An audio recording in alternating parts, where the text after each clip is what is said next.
वला तमूतुन्ना इल्ला व अंतुम मुस्लिमून, हरगिज हरगिज तुम न मरोगे मगर मुसलमान बन के मरो। और मुसलमान की पहचान है चेहरे पे दाढ़ी। लेकिन आज तो मर्द लोग बिटिया बने कोशिश करते हैं, बिटिया मर्द बनाते। अफसोस है। मुहर्रम में काफी दिन पहले बंबई से तकरीर करके मुहर्रम में लौटा, पुष्पक ट्रेन पर बैठे तो ताड़ी बजाए वाले आई, जानत हुई हवा बाय ताड़ी बजाए बजाए पैसा मांगे लागे, गाल पकड़ पकड़ के।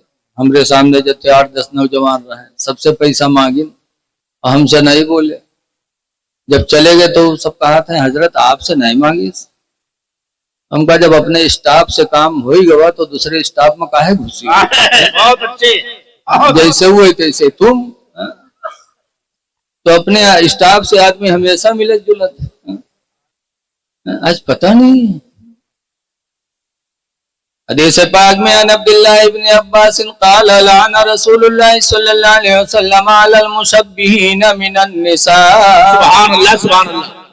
हुजूर ने उन मर्दों पर लानत फरमाई है जो मर्द औरतों की तरह मुशाबिहत करते हैं। साफ दाढ़ी मुंह सफा चट और बाल बड़े बड़े। एक जगह हम तकरीर करेगा, इमामगंज में शिवपुर है एक जगह, अपने यहाँ नानपारा के पास। तो नाम उनके न लेवे, वो हमका बुलाई। ठंडक महीना मोटरसाइकिल चला गए, जड़ाए गए रजई पावा तो सो लेटे। तब वो उनका बुलाओ यार, वो बुलाए ना फलाने कहाँ है। तो वो आए और हम लेटे और आंखें खोले जागी ऐसे। वो आए तो कहीं हजरत तो सोई गए। हम देखा तो वो फूलदार कुर्ता पहने और तहमत पहने सफेद और बाल खूब रखाए और सफा चट। तो वो खड़ा बुलाई रहा जन्म का खड़ा आते हजरत तो सोए गए। हम उनका देखे, हम जाने कौन मेहरुआ हो तो हम नहीं बोले कुछ। हम कहा अब ऐसे बोलोगे तो आए तकरीर करे, पता नहीं क्या हाल हुआ। तो हम नहीं बोले।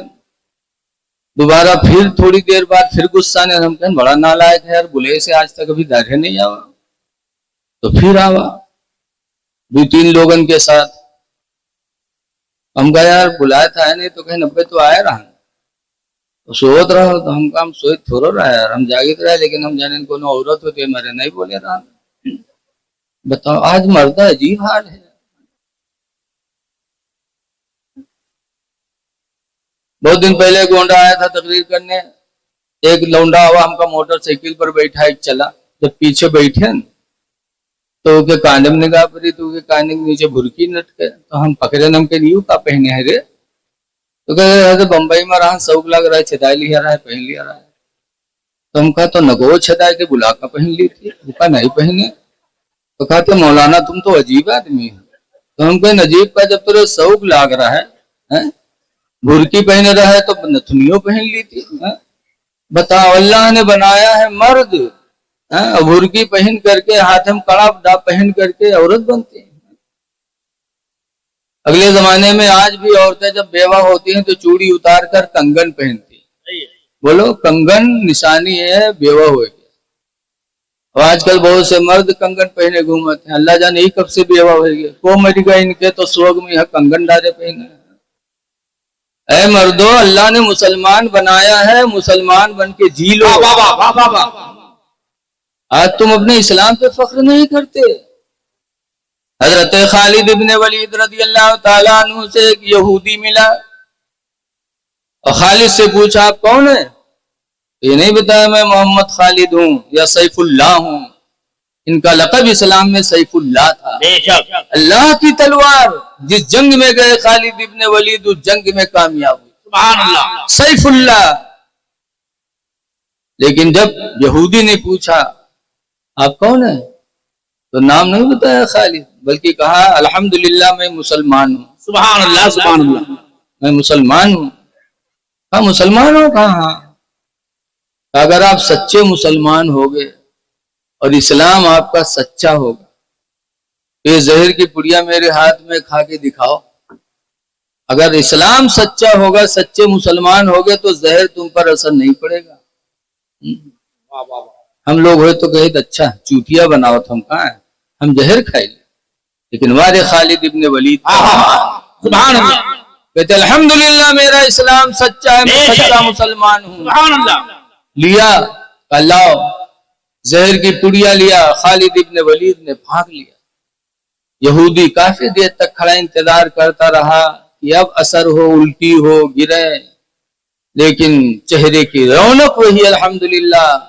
काफी देर तक खड़ा इंतजार करता रहा, जब खालिद इब्न वलीद के चेहरे पर जहर का कोई असर नहीं पड़ा, तब वो यहूदी कहने लगा, खालिद खुदा की कसम आज मुझे यकीन हो गया कि इस्लाम सच्चा मजहब है। कलमा पढ़ा, ला इलाहा इल्लल्लाह मुहम्मदुर रसूलुल्लाह सल्लल्लाहु अलैहि वसल्लम, कलमा पढ़ करके मुसलमान हो गए। माशाअल्लाह माशाअल्लाह। तो एक दौर था कि सहाबा अपने मुसलमान होने पे फख्र करते।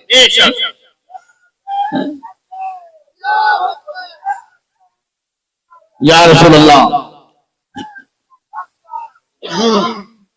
इसलिए लोगों जियो तो मुसलमान बन के जी लो। उस मर्द पर अल्लाह के रसूल ने लानत फरमाई है जो मर्द औरतों की तरह बने। वालल मुशब्बिहाति मिनर रिजाल, और उन औरतों पर रसूलुल्लाह ने लानत फरमाई है जो औरतें मर्दों की मुशाबिहत इख्तियार करें। वाह वाह वाह। आजकल बहुत सी औरतें जो है मर्दों की तरह फैशन बना के चलती, पैंट बूशर्ट पहनती, जींस पहनती, और बहुत से नकाबों पहना था तो कमर में रस्सा बांधा था, लागत है डाका डाले जाते। अरे जब कमर में पट्टी बांध लिया तो तुम्हारा जिस्म कस गया, तो नकाब पहनने से क्या फायदा हुआ? नकाब का मकसद था कि तुम्हारे जिस्म की ऊंचाई नीचाई पर किसी की निगाह न पड़े, और जब तुमने कस लिया तो तुम्हारे जिस्म का हिस्सा नीचा ऊंचा सब नजर आने लगा, तो तुमने नकाब का मकसद बर्बाद कर दिया। ऐ मेरी माँ बहनों, जियो तो मुसलमान बन के जी लो, नमाजों की पाबंदी करो। देखिए हम आज दावा करते हैं मसले के आला हजरत जिंदाबाद, तो क्या मसले के आला हजरत की यही पहचान है कि हम दाढ़ी न रखाएं? यही पहचान है कि हमारी नमाजें छूटे? हुजूर फरमाते अस्सलातु इमादुद्दीन, नमाज दीन का खंभा है। सुभान अल्लाह। वमन अकामहा फक़द अकामद्दीन, तो जिसने नमाज पढ़ लिया उसने दीन का खंभा गाड़ दिया। सुभान अल्लाह सुभान अल्लाह। वमन तरकहा फक़द हदमद्दीन, और जिसने नमाज छोड़ी उसने दीन को ढा दिया। नमाजें पढ़ो, तभी हमारा इस्लाम हमारे साथ रहेगा। खुदा करे अल्लाह ताला हमको आपको नमाजी बनाए, आमीन।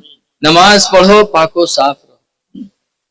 आज बहुत से लोग कहते फलनवा के तो भट्टा चलेगा, कामयाब होगा, कोनो प्रधानी जीतेगा तो कहते कामयाब होगा, लेकिन कामयाब कौन है? अल्लाह फरमाता कद अफलहा, वो कामयाब हो गया। कौन? मन तज़क्का, जिसने पाकी हासिल कर ली। सुभान अल्लाह सुभान अल्लाह। जो पाको साफ रहा, कुरान कहता है वो कामयाब हो। बेशक, इसलिए पाको साफ रहो। पाको साफ रहोगे तो आपस में मोहब्बत पैदा होगी। बीवी पाक रहे, मर्द पाक रहे, इंशाअल्लाह झगड़ा नहीं होगा।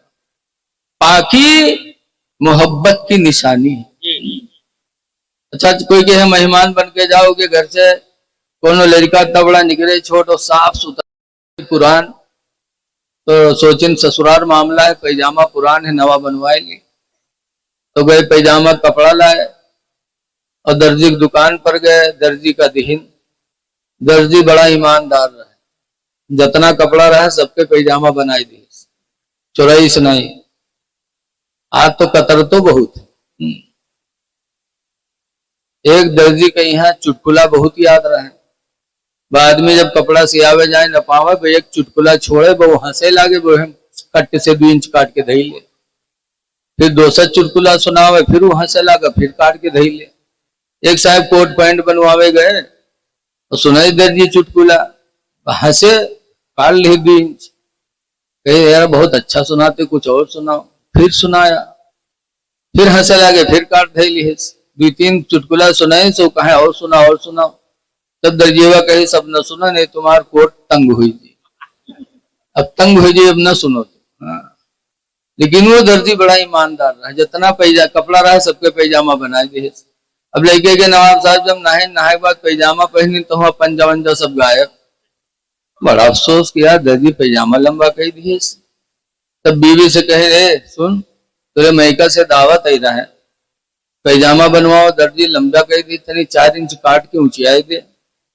तो 65 साल के खुर्राइट बुढ़िया, गाल छुहारा में, मुहम्मा दांत नहीं, नवाब पर गुर्राई पड़ी। कैसे शाम हो गया, रखा बाहर पैजामा, खाना देखे कि तुम्हारा पैजामा देखे। लेकिन ससुराल के दावत के शौक नवाब साहब का बहुत परेशान किया। पतोहिया से गए कहें, पतोहियो डांट दी, कहे अब्बा रखो सबेर न हो। बिटिया से गए, बिटिया कहे अब्बा पागल हो गए हो का, रखो सवेरे देखा जी। बहनिया से कहें, बहनियों के भाईजान का होगा है तुमका, अरे सुबह हो देखा जी। बिचरो मजबूर हो के पैजामा खूंटी टांग दी।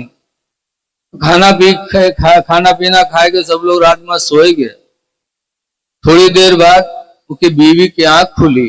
तब बीवी सोचिस कि हाय हमारा आदमी हमका तब मानत जानत है, उतनी 4 अंगुल पैजामा काट के ऊंचियावे, कहें हम नहीं ऊंचियावा, हमरे आदमी कत्था दुख हुआ हो। वह बीवी उठी रात में और 4 इंच पैजामा काट के उसी के टांग दी, सोए गए। कुछ देर बाद पतोहिया जागी।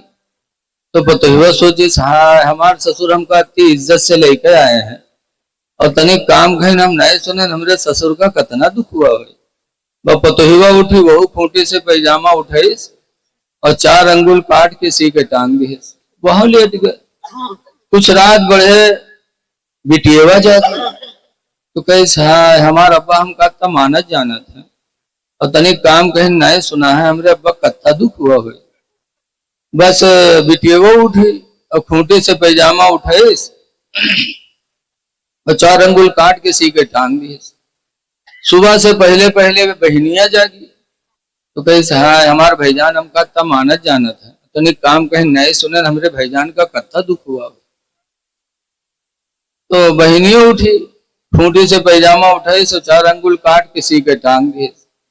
अब जब सुबह सब कोई बेदार भय तो नवाब साहब की बीवी कहे नहीं जा पैजामा पहन लो, सी दिया है। अब खुशी ठिकाना नहीं नवाब के। जल्दी जल्दी गए नहाइन और नहाए के बाद खूंटी से पैजामा उठाइन और जब पहनिन तो पैजामा का हुआ नियकर हुई हुआ। तब नवाब अपन खोपड़ी पीटे लगे, कहीं नहाइला यू का हो, पैजामा कतरा गया तो पैजामा नदारत हो गया जी जी। और आयत और हदीस कतरी जाएगी तो ईमान कहाँ रह जाएगा। ऐ खुशनसीब सुन्नी मुसलमानों, अपने बुजुर्गों का उर्स किया करो। उर्स से इंसान को एक दिल में मौत की याद आती है, परहेजगारी का जज्बा होता है। लिहाजा कब्रों पे जाया करो और जहां बुजुर्गों की कब्रों पे जाते हो वहीं माँ बाप की कब्रों पे भी चले जाओ। सुभान अल्लाह सुभान अल्लाह। बुजुर्गों की कब्रों पे जाओगे सवाब मिलेगा और माँ बाप की कब्रों पे। हदीस पाक में मंज़ार कब्र वालिदैन, जिसने वालिदैन के कब्र की जियारत की, फी कुल्ले यौमी जुमा, हर जुमा के दिन, सुभान अल्लाह, हर जुमा के दिन जो माँ बाप की कब्रों की जियारत किया, फग़ुफ़िर लहू मा तक़द्दम मिन ज़ंबि व मा तअख़्ख़रा, तो उसकी वजह से उसके अगले पिछले गुनाह माफ हो जाएंगे। सुभान अल्लाह सुभान अल्लाह। माँ बाप की कब्रों पे भी जाया करो। देखिए कब्र की तैयारी किससे होगी। रवायतों में आता है कि जिसके चेहरे पे दाढ़ी होगी उसकी कब्र में रोशनी होगी। बेशक। ऐ नौजवानों, चेहरे पे दाढ़ी रख लो, मुसलमान बन के जी लो। अल्लाह फरमाता वला तमूतुन्ना इल्ला व अंतुम मुस्लिमून, माशाअल्लाह। हरगिज हरगिज तुम ना मरो मगर मुसलमान बन के मरो। बनो दुनिया से जाओ तो मुसलमान बन के जाओ, चेहरे पे दाढ़ी होना चाहिए। कभी आपने सोचा कि हजरत इमाम हुसैन रज़ी अल्लाह अन्हु ने यजीद के हाथ पे हाथ नहीं दिया, जबकि यजीद भी मुसलमान था, लेकिन हाथ पे हाथ नहीं दिया। क्यों? सबसे पहले उसने हुजूर की उम्मत में दाढ़ी बनवाया। नबी के कोई सहाबी ऐसे नहीं थे जिन्होंने दाढ़ी बनवाई हो, कोई सहाबी दरमुंडे नहीं थे। 1,24,000 या 2,24,000 नबी दुनिया में आए, कोई नबी दरमुंडा नहीं थे। नबियों ने दाढ़ी रखाई, सहाबा ने दाढ़ी रखाई, और ये लोग वही रास्ता बरहक होगा जिस पर नबी और सहाबा चले हैं। माशाअल्लाह माशाअल्लाह। दाढ़ी रखा लो, लेकिन आज तो इके मारे नहीं रखावत है ताकि कोई पहचान न जाए कि अब्दुल रहमान हो आवत। अरे सवार है। देखिए आज के जलसे के खुसूसी खतीब हजरत अल्लामा नारे तकबीर, नारे रिसालत, उलमाए अहले सुन्नत हजरत अल्लामा शकील अहमद साहब क़िबला अमरोहा, नारे तकबीर, नारे रिसालत, उलमाए अहले सुन्नत, उर्से मुक़द्दस